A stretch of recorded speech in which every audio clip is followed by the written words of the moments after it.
大家好啊！又到講千字文嘅時候啦。今次繼續講假途滅隙，戰土會盟。佢係跟住前邊嘅晉楚爭霸、趙魏困華。咁啊，依家咧就講嗰個戰土會盟啦。響晉楚爭霸嘅時候咧，就講到楚國同晉國嘅第一次交鋒，響城濮之戰。咁啊，晉文公打敗咗楚國嘅大軍。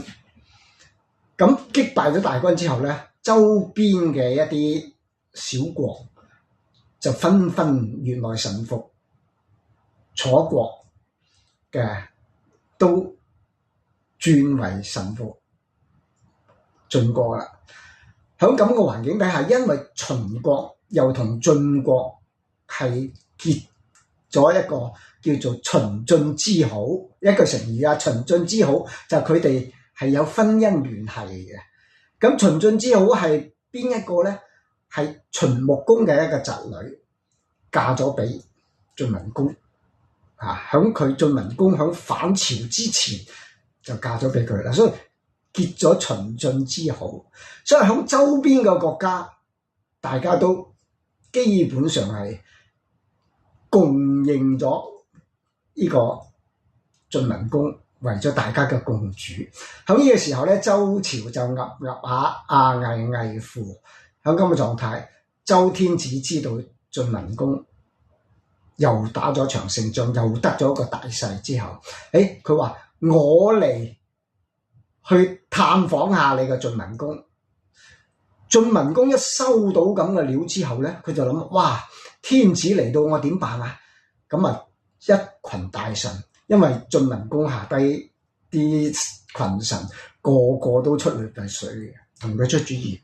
最後尾決定咗，響周天子過嚟嘅路上，同埋晉朝響去周天子個洛陽嘅一個途當中，靠近天子嘅洛陽位置，一個叫戰土嘅地方，嗰度一個平原，一個平地。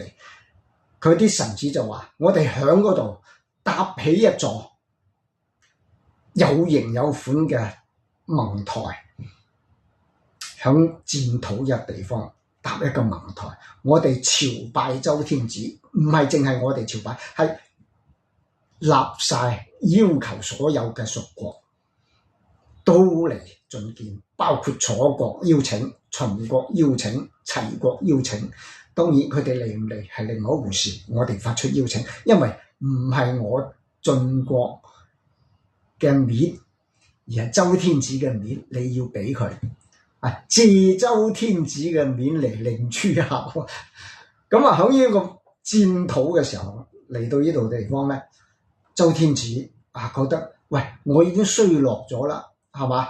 因為響整個朝嘅周天子嘅環境底下，響齊桓公嘅時候都已經要靠齊桓公去輔助，依家我哋已經係更加衰落啦，好唔好咧？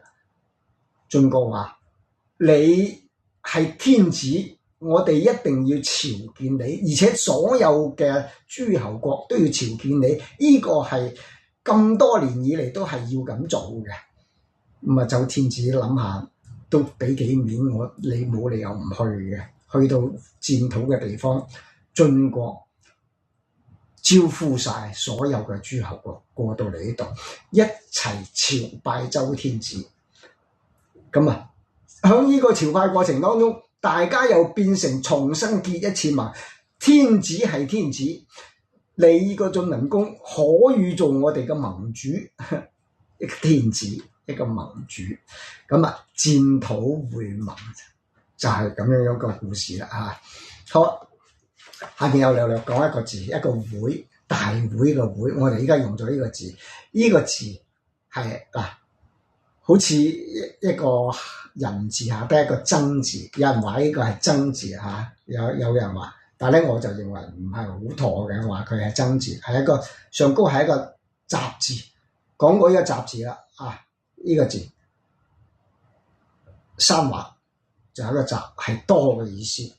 呢個會咧就相當於響一個日，響日底下我哋相聚，